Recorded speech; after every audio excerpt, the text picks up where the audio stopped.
Everyone, myself Reenu Shukla from Department of Computer Science, and our subject is Computer Networks, that is CS 306.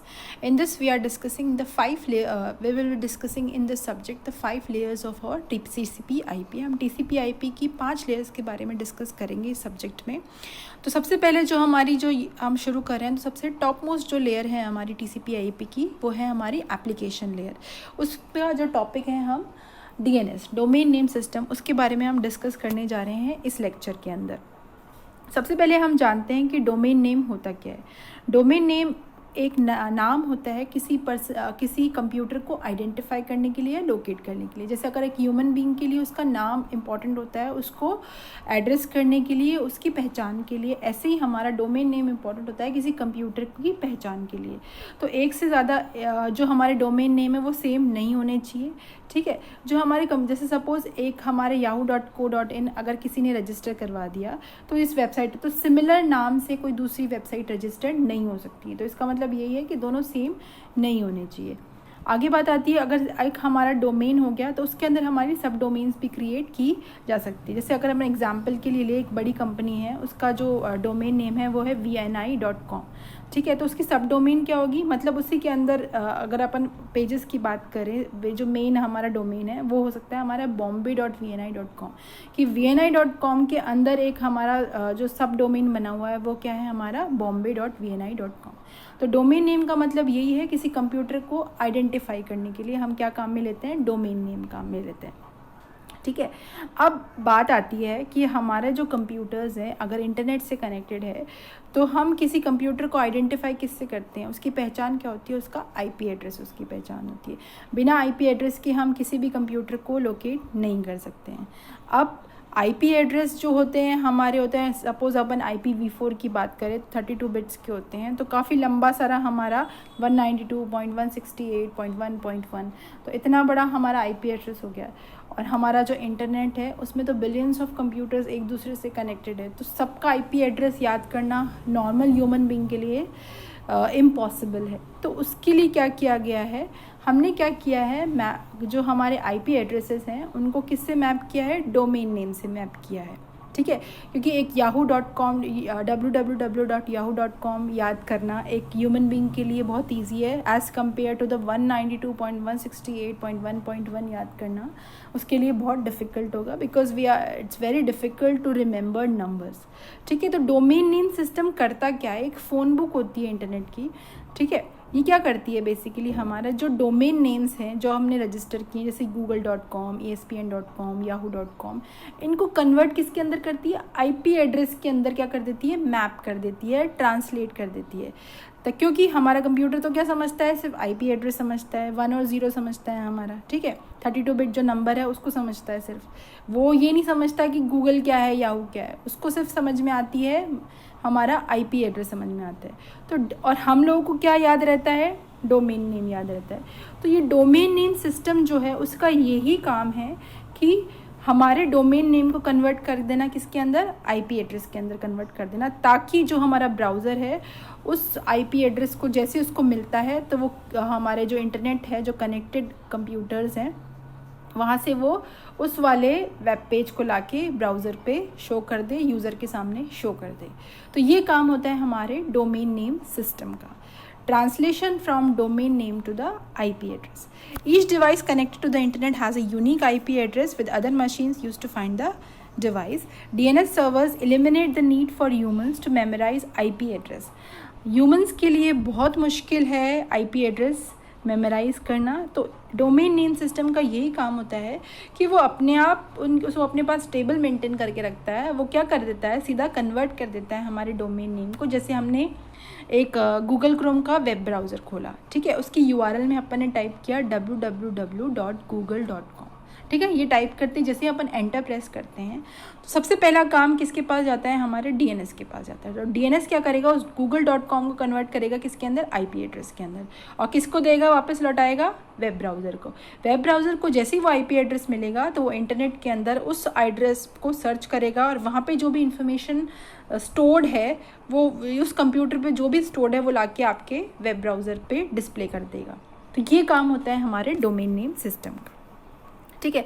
तो ये इस तरह की working they रखी है कि हमारा एक कंप्यूटर है, उसने कुछ टाइप किया www.greymouse.cloud.com, इस तरह से उसने टाइप किया। तो डीएनएस सर्वर के पास हमारी रिक्वेस्ट गई। सबसे पहले उसने क्या किया, आपको आईपी एड्रेस दिया। यहाँ से फिर आईपी एड्रेस मिलते ही हमारी एचटीटीपी रिक्वेस्ट गई किसके पास, वेब सर्वर के पास। वेब सर्वर को जैसी रिक्वेस्ट मिली उसने क्या किया, रिस्पॉन्स दे दिया। तो जो कंप्लीट है हमारा, अपन बात करें तो ये सब हमारा हिडन होता है इसके अंदर जब हम अपन रिक्वेस्ट भेजते हैं, एचटीटीपी रिक्वेस्ट भेजते हैं वेब सर्वर को। तो जो ये पहला काम जो सबसे पहले आता है वो डीएनएस का आता है। डीएनएस के बिना आगे एचटीटीपी रिक्वेस्ट जा ही नहीं सकती। जब तक उसको एड्रेस नहीं मिलेगा कंप्यूटर को तो वो रिक्वेस्ट किसको भेजेगा। ठीक है, आई समझ में बात। तो ये हमारा प्रोसेस है डीएनएस का। सबसे पहले डीएनएस के पास हमारा डोमेन नेम जाता है, उसके बाद हमारा आईपी एड्रेस आता है, उसके बाद हमारी एचटीटीपी रिक्वेस्ट जाती है वेब सर्वर के पास और फिर वहाँ से हमारा रिस्पांस मिलता है और वो वेब ब्राउज़र पे शुरू होता है। वेब ब्राउज़र पे जो इन्फॉर्मेशन मिलती है वो फिर किसके सामने आती है, हमारे यूज़र के सामने आती है। ठीक है, आगे चलते हैं। अब हमारा डीएनएस वर्क कैसे करता है। डीएनएस की पास क्या होता है, एक रिजॉल्वर होता है। ठीक है, the process of DNS resolution involves converting a host name into a computer friendly IP address and IP address is given to each device on the internet. When a user wants to load a web page, a translation must occur between what user types into their web browser and the machine-friendly address necessary to locate the example.com web page. तो इसी का मतलब यही है कि सबसे पहले जो ट्रांसलेशन सबसे पहले हमारे पास डीएनएस सर्वर के पास जाता है, उसके बाद रिस्पॉन्स आता है हमारा आईपी एड्रेस का और फिर हमारा वेब ब्राउज़र एचटीटीपी रिक्वेस्ट भेजता है वेब सर्वर को और वहाँ से फिर रिस्पॉन्स आके हमारे यूज़र के पास आता है। अब डीएनएस रेजोल्यूशन क्या होता है, सबसे पहले जो हमारा होता है डीएनएस एक रिजॉल्वर एक हमारा होता है and it is important to learn about different hardware components of a DNS.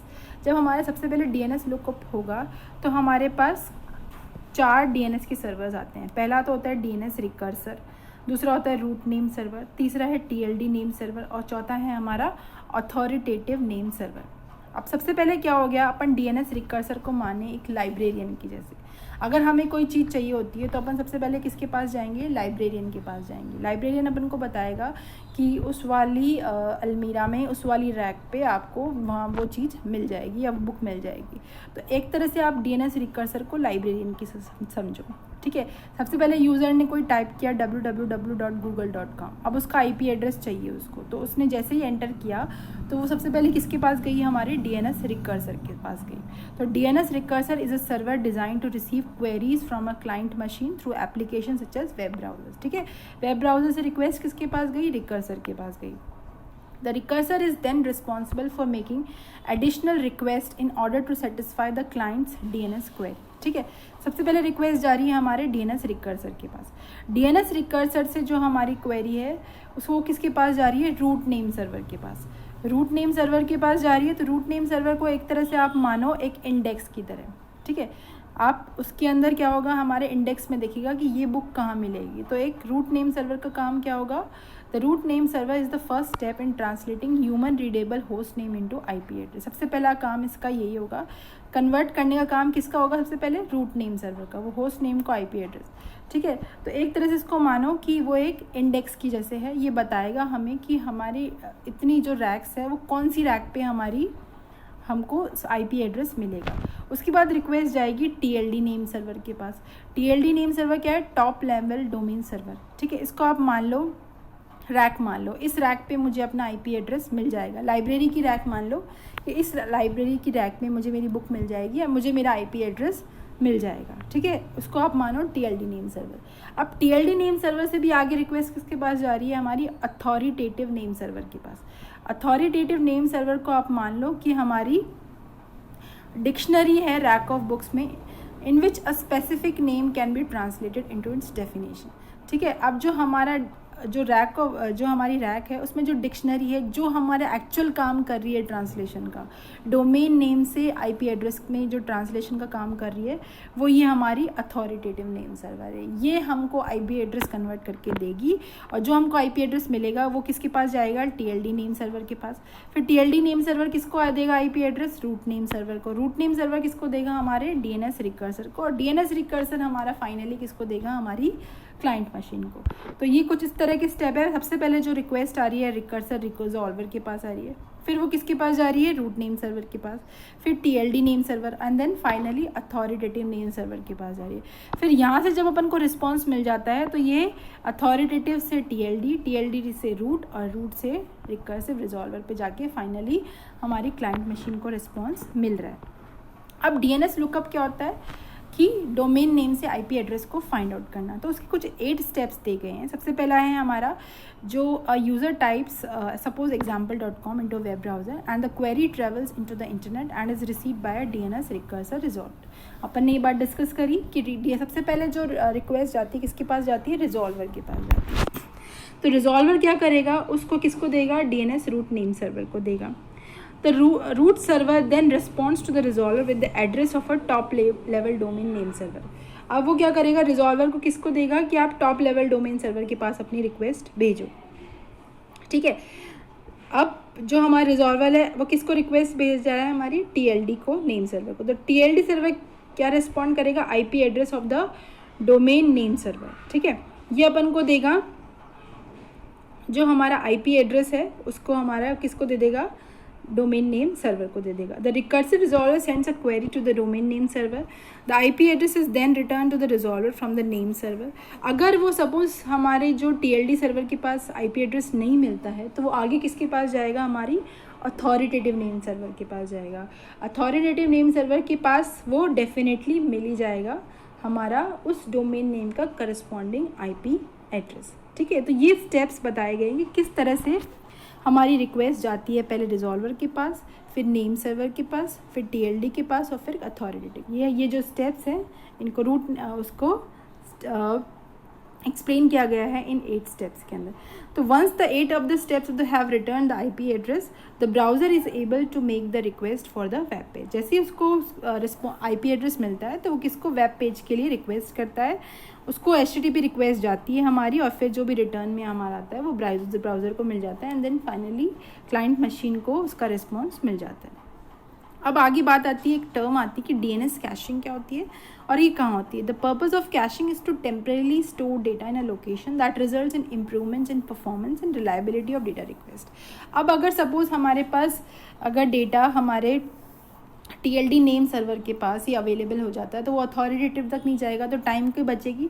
तो उसको बोलते हैं कैशिंग, कि जो पेज आप बार बार में रिक्वेस्ट कर रहे हो तो वो फटाफट से हमारा क्या, जैसे सपोज़ अपन ने वेब ब्राउज़र पे हम लोग काम करते हैं कई बार, तो सपोज़ google.com जैसे अपन ने टाइप किया वैसे ही in the within less than milliseconds वो हमारा पेज डिस्प्ले हो जाता है।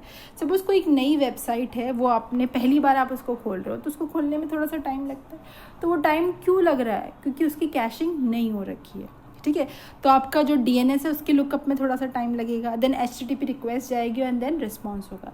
कैशिंग का क्या मतलब है, हमने टेम्परेली स्टोर कर रखा है ताकि डेटा को, ताकि जो हमारा परफॉर्मेंस है वो थोड़ी सी इम्प्रूव होए। ठीक है, reliability of data request. DNS caching involve storing data closer to the requesting client so that DNS query can be resolved earlier and additional queries further down the DNS lookup chain can be avoided, thereby improving load times and reducing bandwidth CPU consumption। ठीक है, suppose आप बार बार में एक ही page request करें तो जो उस DNS का उस पर्टिकुलर google.com का IP एड्रेस है वो क्लाइंट मशीन के पास ही स्टोर्ड है, उसी के आसपास के सिस्टम में उसने स्टोर कर दिया। तो जैसे ही वो रिक्वेस्ट करेगा DNS फटाफट उसको उठा के उसका IP एड्रेस दे देगा, उसको लुकअप का टाइम थोड़ा कम लगेगा। ठीक है, उसने अपने जो सबसे पास वाला नेम सर्वर है, रूट नेम सर्वर में ही उसका डेटा स्टोर कर रखा है, आगे जाने की उसको ज़रूरत नहीं पड़ेगी टॉप लेवल डोमेन सर्वर के पास।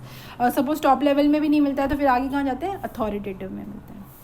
DNS data can be cached in a variety of locations, each of which will store DNS records for a set of amount of time determined by a time to live। अब इनको जो data को store करके रखता है, क्योंकि इसको record तो मेंटेन करके रखना ही पड़ेगा ना, नहीं तो कैसे देगा वो उसका IP एड्रेस। तो इसमें भी कुछ टाइम टू लिव फील्ड्स होती है, मतलब कुछ इतनी देर के लिए ये डेटा इसमें रहेगा, कैश रहेगा, उसके बाद ऑटोमेटिकली डिलीट हो जाएगा। ठीक है, तो ये पढ़ा हमने किसके बारे में, DNS के बारे में, डोमेन नेम सिस्टम के बारे में।